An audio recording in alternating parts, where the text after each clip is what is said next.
باپ کا انتقال حضور کے اس دنیا پہ قدم رکھنے سے پہلے ہی ہو گیا تھا. ابھی شکم مادر میں تھے کہ حضرت عبداللہ کا انتقال ہو جاتا ہے. در یتیم پیدا ہوئے. 6 سال کی عمر میں ابوا کے مقام پر ریت کے ٹیلے آئے تو وہاں سیدہ آمنہ کی طبیعت خراب ہو گئی اور پھر لمحے بھی زندگی کے آخری ہیں. سیدہ آمنہ نے محسوس کر لیا کہ یہ میری آخری سانسیں. سیدہ پاک نے حضور کے سر پہ ہاتھ رکھا اور روتے ہوئے کہا کہ بیٹا ہر نئی چیز نے پرانا ہو جانا ہے، ہر باقی نے فنا ہو جانا ہے. میں بھی جا رہی ہوں وَذِكْرَ بَاق وَوَلَدْتُ طُهْرًا، لیکن میرا ذکر نہیں مٹے گا اس لیے کہ تیرے جیسا ستھرا بیٹا چھوڑ کے جا رہے ہیں. یہ آخری لفظ تھے سیدہ پاک کے کہ سیدہ آمنہ سلام اللہ علیہا کا انتقال ہو گیا. خیر حضور ماں سے لپٹ گئے. امی آپ آگے بولتی نہیں ہیں، لیکن خاموش ہو گیا تھا چمن بولتا. حضور نے وہیں پھر اپنی ماں کی تدفین کی. تدفین کے بعد ام ایمن کے ساتھ سواری پر بیٹھ جاتے ہیں اور چمٹ جاتے ہیں ام ایمن کے ساتھ، اور وہ جا کے حضرت عبد المطلب کے سپرد کر دیتی ہیں. تو حضرت عبد المطلب حضور کو آغوش میں لے کے بڑا روئے اور ام ایمن سے کہا کہ میرے اس بیٹے کا تم نے خاص خیال رکھنا ہے. اور پھر انہوں نے اتنا خیال رکھا کہ میرے حضور فرمایا کرتے تھے ام ایمن میری ماں کے بعد میری ماں ہے. 2 سال کے بعد حضرت عبد المطلب کا بھی انتقال ہو گیا.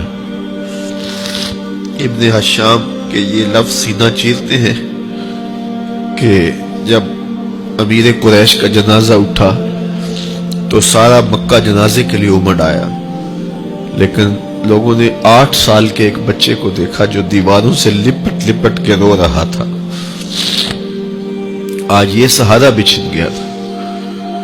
پھر چچا کی کفالت میں آئے. پھر ایک وقت آیا کہ وہ بھی اس دنیا کو چھوڑ گئے، اور اسی سال حضور کی اہلیہ کا انتقال بھی ہوا، اور اس سال کا نام عام الحزن، دکھوں کا سال رکھا. اہل مکہ نے جو سلوک کیا وہ کسی سے بھی مخفی نہیں ہے. پتھر مارے، گڑھے کھودے، کانٹے بچھائے، اجریاں ڈالی، اپنے گھروں کے کوڑے لا کے حضور کے گھر کے سامنے رکھ دیے.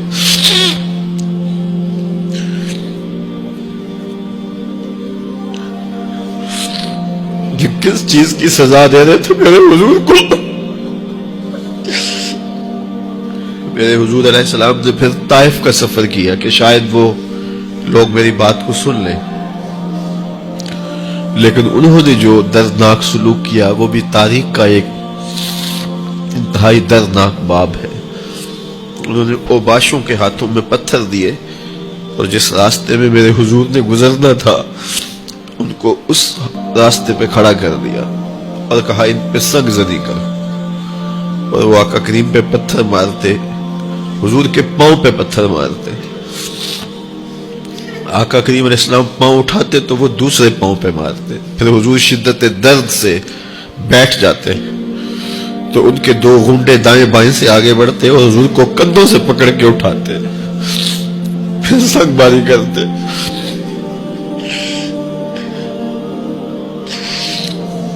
نالین حضور کے خون سے بھر گئے. عذاب کے فرشتے حضور کے پاس آئے کہ اگر آپ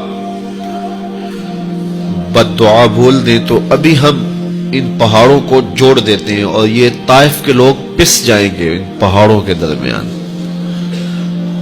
آسمان سے پتھر اتریں گے، ان کے سر کچل دیے جائیں جنہوں نے آپ کو دکھ دیے. اب صحابہ جو ساتھ تھے انہیں بھی شدید آرزو تھی کہ حضور ان کے لیے بد دعا کریں، انہوں نے بڑا دکھ دیا. تو پھر حضور کے ہاتھ اٹھ گئے. صحابہ کا خیال یہ تھا کہ ابھی حضور کی زبان کھلے گی اور بد دعا کے لفظ نکلیں گے اور یہ پیس دیے جائیں گے. لیکن جب وہ لب کھلے، وہ پتلی پتلی گلے قدس کی پتیاں، وہ لبہائے دور جب کھلے تو لفظ کیا تھے؟ اے اللہ میری قوم کو ہدایت دے دے، یہ مجھے جانتی نہیں. اور کہا کہ مجھے ان کی نسلوں سے ایمان کی توقع ہے.